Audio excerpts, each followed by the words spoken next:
It is a cold day. It is very, very cold today. I am definitely back in Colorado. This is exactly how I remembered it when I left about a month ago. My last video, guys, I was in Florida. Well, obviously we're not in Florida anymore, which means I wrapped up my big cross-country road trip with the M4. Now let's talk about it. Let's talk about how the M4 actually did. I put about 5,000 miles on it within a month. Now, I didn't really film too much of my drive back to Colorado. I did get a little bit of clips, so I'm just gonna play a quick little montage of my drive back home because I did get some pretty cool shots and everything, so we'll play that real quick.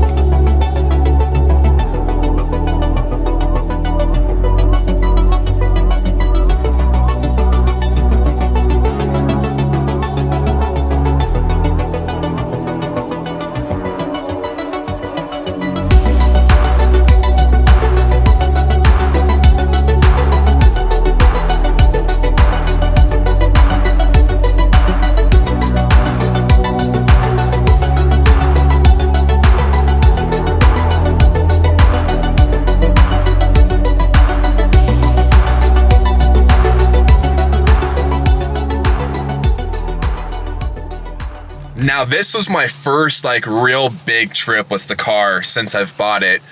And it was pretty nerve-wracking because any big trip, especially when you're gonna be gone for over a month in a car, you just don't know what could happen. There's always unpredictable things that can go wrong when driving a car across the country, especially by yourself. So yeah, we took on a big journey and it was a great journey. And let's just talk about how the M4 was for a big old cross-country road trip. Is the car comfortable enough? Is the car reliable enough? There's a lot of different things that I learned about the car while driving it for the last month across the country. So yeah, let's break it down. So the car had a little over 34,000 miles on it. So let's check where we are reading at right now. So we are reading at 38,644 miles. That really jumped up. So, I put, close to 5,000 miles on the M4 in a short time frame. And yeah, let's talk about it. So to jump right into it, I want to start off with the MPG that I was getting. You might be a little shocked by this. It wasn't the best, and I don't know what was going on, but I kept calculating my MPG. And on my way to Florida, I got around 17 to 18 MPG, all highway driving, and that's in efficient mode, driving it in a very conservative manner.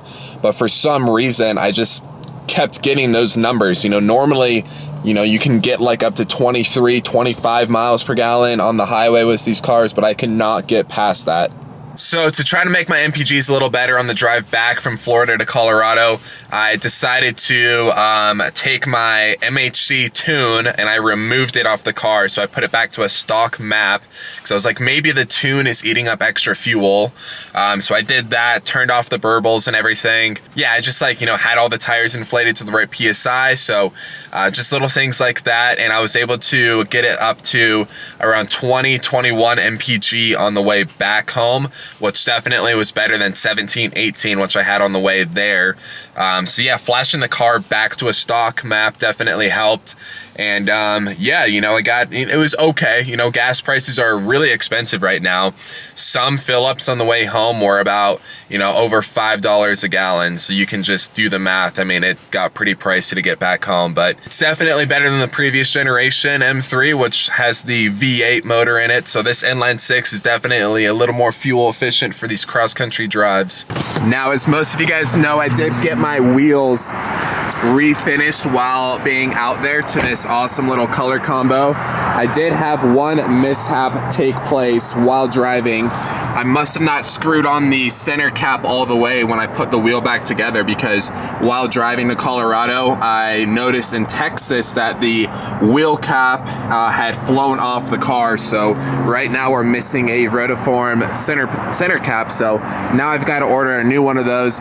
It's only like 50 bucks, but still, what was I thinking? I should have tightened that down a little more. Yeah, the car is all frozen over. Now I still haven't washed it because it's snowing and slushy, so I need to wait for a cleaner day to wash the car. But you can see all the bugs that we ate up. I mean, this thing is covered in bugs and dirt, so she deserves a proper car wash, and that's gonna be a whole video of itself, cleaning all the dirt off of this car and brake dust and whatnot, and making it look brand new again. So we'll do that once the sun comes back out here in Colorado. So I like to think that I put the M4 through a pretty good test the last month. You know, we turned the M4 into a hotel. You know, I was able to sleep in this while driving across the country, which was definitely something I was a little curious about when I was starting this whole journey, what that would be like to sleep in an M4, because obviously it's a two-door car. It's spacious, but you just don't look at it and think, I want to make this into my bed. But we ended up doing that. What I did was we folded down the rear seats, pushed up the front seats as far forward as they can go, and we got like a little foam pad and blankets and sleeping bags.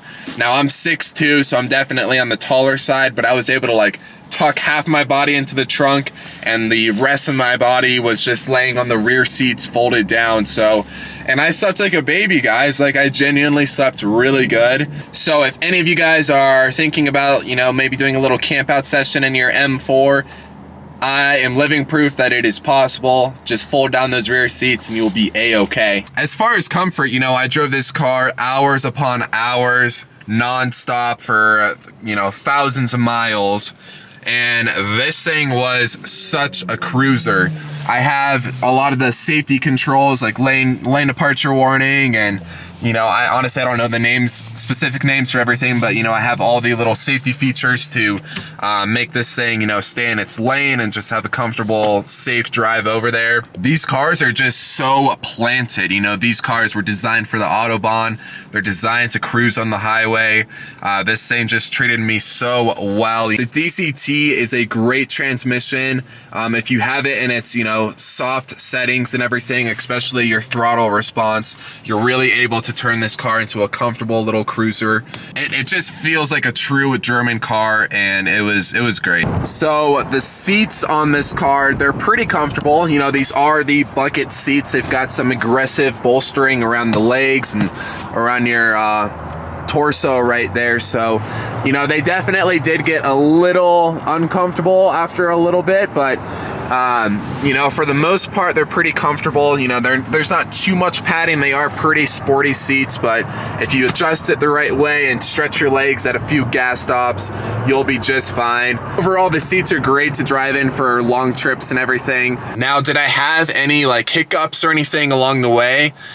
No, I did not. I did not have any hiccups or anything. The car, you know, drove fine, no check engine light, no weird issues or anything.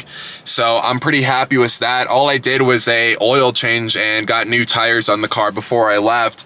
And, you know, no real issues there, guys. The car is getting close to 40,000 miles.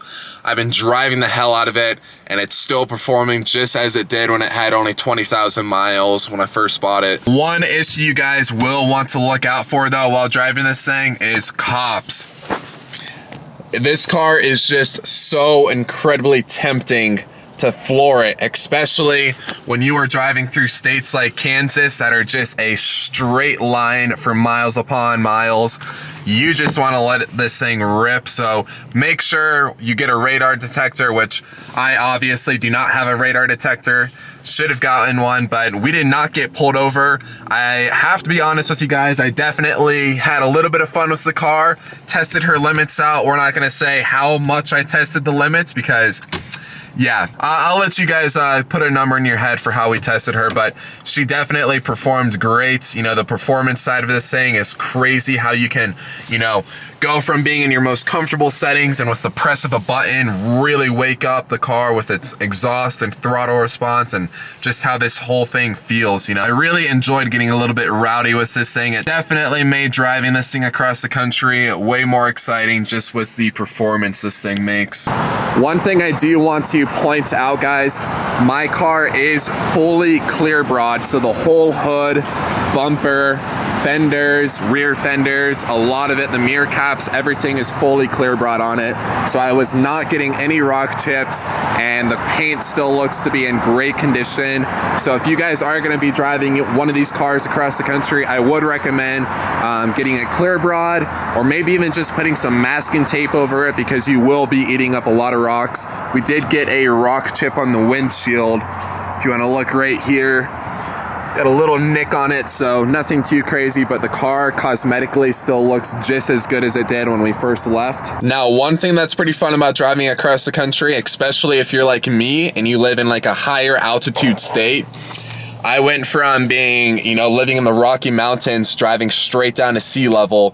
One of the things that I was able to do was experience the car, you know, at its full potential, right next to the beach, right next to the ocean. I was able to feel this thing wake up a little bit. It was so crazy to me how noticeable the power difference was from this thing being in Colorado and then taking it all the way down to Florida. This thing definitely is way quicker. It was way more of a rowdy car down there, so I'm definitely gonna miss having this thing at sea level. I think this car would feel great living at high altitude if I just upgraded the turbos, and because these stock turbos definitely struggle for air just a little bit living where I live, so I definitely want to upgrade the turbos, maybe go full E85 and really just have some fun with this car. And all these things might be happening this summer, so you guys are really gonna have to stick with the channel and follow how we you know, continue building this M4. So to summarize this video, guys, the M4 was fantastic for what I just put it through. You know, the car is just such a beautiful looking car. It has the performance, it has the comfort, it definitely has the reliability, guys. The S55 is no joke. I already upgraded my crank hub, so you know, this car feels bulletproof right now. You know, it did exactly what I needed it to do. It did not disappoint. It gave me a trip of a lifetime, guys. I turned 22 on this trip, and I'm just so happy that I was able to do something like this with my absolute dream car. So you know, I'm super happy with how she did, and I'm really excited to have it back here in Colorado so that I can get back on track and really start, you know, having some fun with the car. And you know, I think next steps with the car is to start making some more power. I'm getting a little bored of the power right now, so I think it's time for some upgrades with the turbos and maybe a custom tune or whatnot. So more videos to come with all of that. So most of you guys know that the channel is called Automotive Therapy. Like I've always said, guys, cars, they're a source of therapy to me. They really do something to me when I get in them and drive them and work on them and film videos on them. They're special machines to me. So my brand, Automotive Therapy, we do have hoodies and t-shirts with a pretty cool, simple message. The message is just go drive, and it's kind of like Nike, how they say just do it, but for us car enthusiasts, just go drive. You know, sometimes we need that quick escape, sometimes we need that little back road drive. Get in your car, drive. That's what I did. I got my M4, drove it across the country, and it was so refreshing, such a cool experience. I really needed that. I've been going through a lot of ups and downs lately, so I really do appreciate the whole car community. And you know, if you guys want to help support my brand so that I can continue making videos and going on crazy trips like the one I just did, Down below, you will be able to check out my hoodies and t-shirts and everything, kind of representing what I just did, which was getting in the car, driving it, and just enjoying it and using it as a source of therapy. Now, with all that being said, there's really not too much for me to cover. If there's any questions that you have about the whole drive, leave them down below. But if you made it this far into the video, you guys are real ones. I appreciate you guys for making it this far. And yeah, thank you so much for watching. I will see you in the next video. We are entering summer, so get ready for a bunch of fun adventures with the channel and with the car. Yeah, peace out. Have a great day.